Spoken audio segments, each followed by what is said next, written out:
Amigos, 7:01 de la mañana, tenemos vía telefónica a nuestro primer entrevistado del día de hoy, David Paravicini, ingeniero, especialista en políticas públicas energéticas, profesor universitario y constituyente. David, buenos días, bienvenido.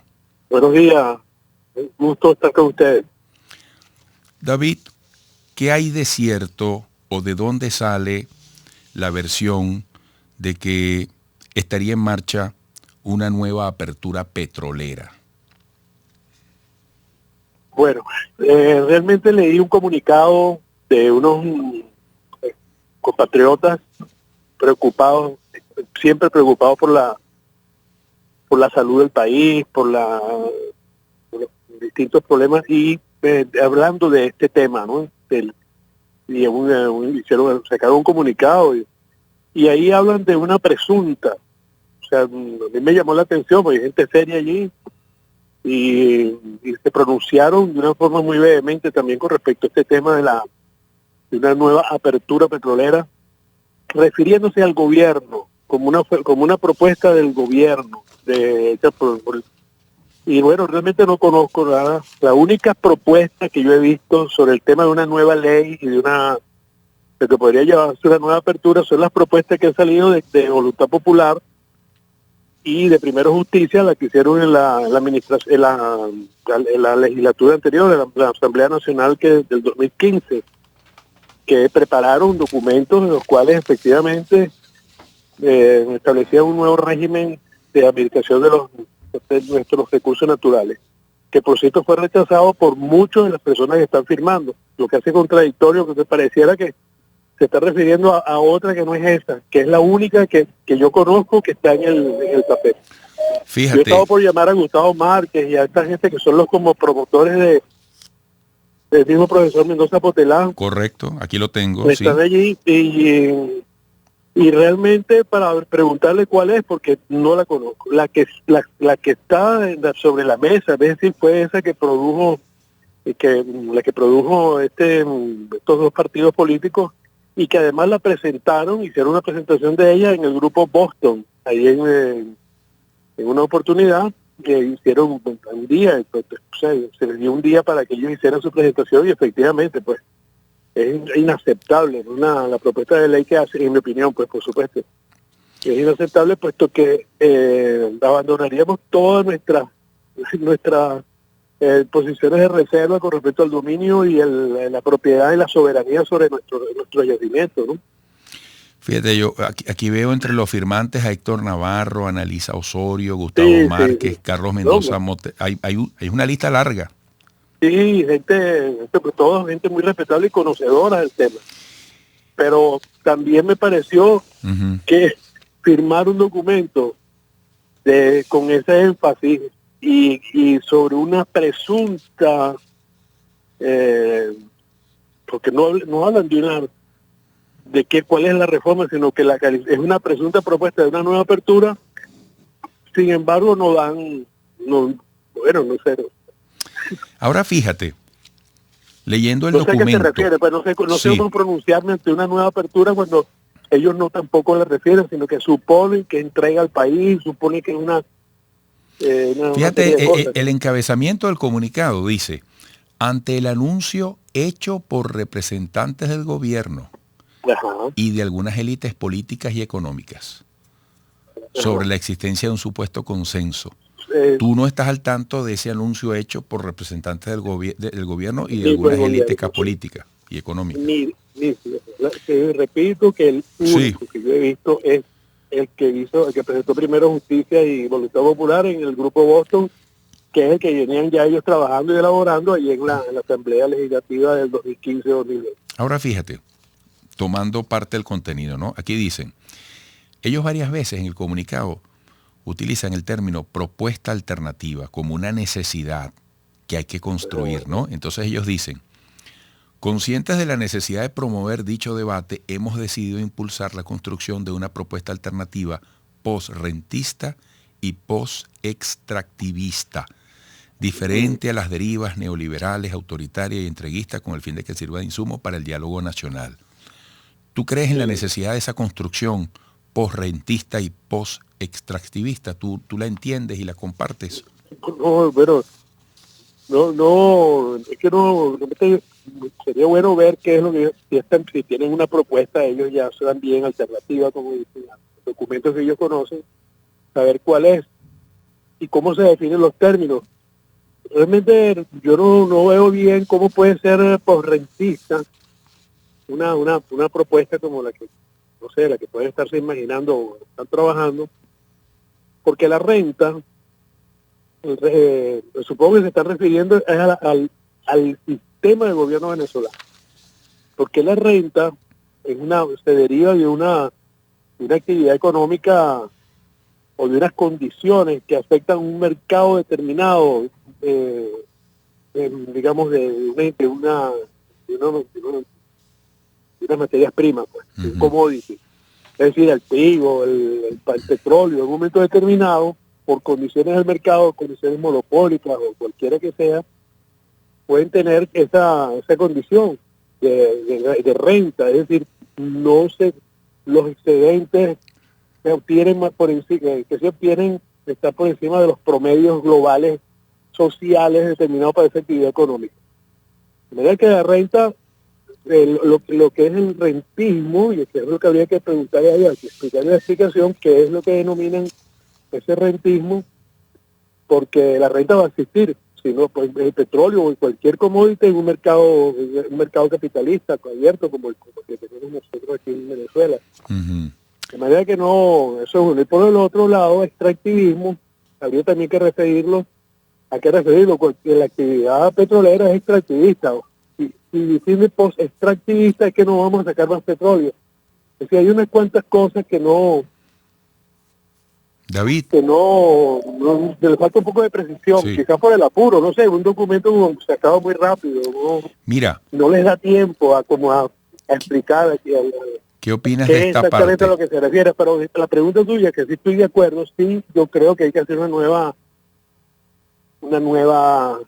aproximación al tema legal, porque hasta ahora lo que se ha visto, lo que tenemos en Venezuela es un monopolio en la extracción de petróleo, que es el monopolio de PDVSA. Solo PDVSA puede ser el país, la operadora.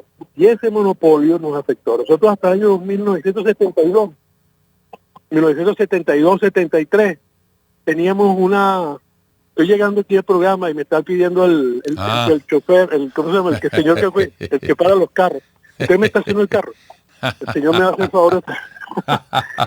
Mira, bájate con calma y yo voy comentando mientras tú vienes, porque además tienes que subir escaleras y de paso mando al corte, así es. Bueno, gracias. Bienvenido. Bueno, esto es lo que se llama una entrevista mixta, una en movimiento, otra aquí estacionaria en el estudio. 7-9, aprovechamos para irnos un poquito antes al corte comercial y venimos con Paravicini.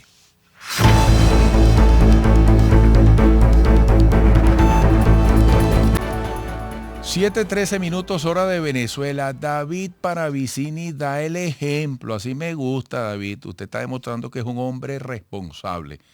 Luego de la prueba de esfuerzo que te hemos hecho con las escaleras, estás aquí junto a nosotros. Bienvenido. Bueno, muchas gracias. Disculpen el atraso. Fue una falla de cálculo con el tráfico post pandemia. Entonces no lo tenía calculado y un tráfico y que no. Esta entrevista es un ratico en carro y otra en el estudio. Tenía años que no había esa cola aquí en la Castellana. Bueno, que fíjate, yo no la veía. Fíjate. A esta hora no venía para acá. David, venías haciendo distintos análisis. Y un poco para cerrar este capítulo del documento, aquí hay algo que yo creo que es interesante, porque aquí dice que se requiere un diálogo nacional para emprender el destino de nuestro petróleo, teniendo en cuenta que está en marcha una transición energética y el declive de los combustibles fósiles y su sustitución en el mediano plazo por energías renovables alternativas debido al calentamiento global. Los años pasan muy rápido, ¿verdad? Sí. No, yo estoy de acuerdo con esa idea de que tiene que haber un diálogo nacional sobre el tema petrolero. El futuro, ¿no? Porque yo creo que es inmediato, la necesidad es para allá, puesto que es una oportunidad que se presenta, dada la las medidas coercitivas contra el país, que ha obligado al país a revisar completamente su situación, su debilidad estratégica en la producción de petróleo y en su relación con el mercado mundial, puesto que dependemos completamente de que un país como los Estados Unidos, bueno, le dé la gana, pues, por las razones que sea, ideológicas, de sus intereses particulares, a un país determinado aplicarle unas medidas, que no es el caso primero de Venezuela, ya fue con Libia, fue con Irán, es con Irán, con Irak, con Rusia, bueno, con Venezuela. Entonces, hay que revisar, es un punto fundamental, porque si hablamos que somos un país soberano energéticamente, pero y no tenemos la manera de garantizar ni las tecnologías, ni las inversiones, nuestros mercados, alguna incidencia mayor que la que ya tenemos a través de la OPEP con respecto al tema de los hidrocarburos, nos hace reflexionar sobre esto, y además es la ocasión propicia para ese diálogo y ese cambio, que no solamente sería por lo petrolero, sino sobre lo energético. Ahora, David, fíjate qué interesante, ¿no? A propósito de la palabra cambio que acabas de pronunciar.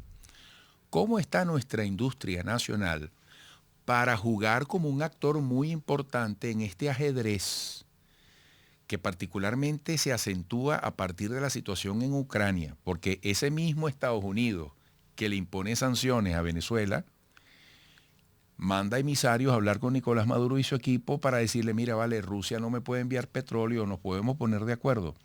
Y muchos dicen que Venezuela está ante una oportunidad muy interesante dentro de este ajedrez. Sí. ¿En qué condiciones está nuestra industria para aprovechar esa oportunidad? Bueno, vamos a hablar de industria como varios aspectos de ella. Uno, el aspecto corporativo, la PDVSA corporativa como tal, que desde el punto de vista de su cultura de producción y de gestión sobre el recurso y sobre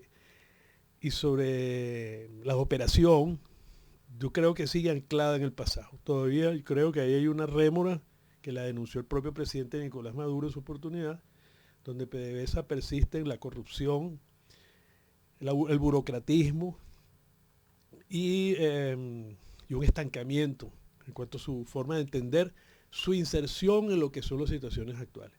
Sí, no obstante, también hay dentro de la industria petrolera el sector de los trabajadores y las trabajadoras que se han organizado en consejos productivos de trabajadores y trabajadoras que además tienen por decreto presidencial un estado mayor de estos CPT, que así se llaman, consejos productivos de trabajadores, un estado mayor presidencial que fue nombrado hace un par de años y está tomando iniciativas que además a través del estado de excepción que existe hoy en el tema energético nacional, ha venido desarrollando actividades. Por ejemplo, la recuperación de la producción de la refinería El Palito, propuestas para el aumento de la capacidad de refinación en el complejo refinador de Paraguaná, en actividades de extracción petrolera productiva. Es decir, en distintas áreas ya esta iniciativa que permite organizarse a los trabajadores con el sector capital y poner en marcha procesos productivos, tanto de la parte de producción, refinación, transporte, distintas actividades de la industria petrolera en forma paralela a la corporativa como tal. De manera que es propicio, y de verdad que un saludo la intención de los compañeros de llamar este debate, y ojalá al presidente de la República y la propia Asamblea Nacional, mayoritariamente la Comisión Permanente de Energía y Petróleo, que esa comisión permanente podría asumir ese debate, impulsarlo, cómo PDVSA deja de ser una sociedad anónima que se maneja por negocios y se vincula más a un plan de desarrollo nacional. Y allí también entonces podrían venir cambios importantes en la ley orgánica de hidrocarburos para uno quitar el sistema monopólico de producción de petróleo venezolano, que te venía comentando que para el año 1973-74 Venezuela se producían 3.700.000 barriles y después más nunca pudo alcanzar esa cifra, había más de 20 empresas produciendo. a una condición como la actual de la única empresa que puede, operadora que tenemos es PDVSA.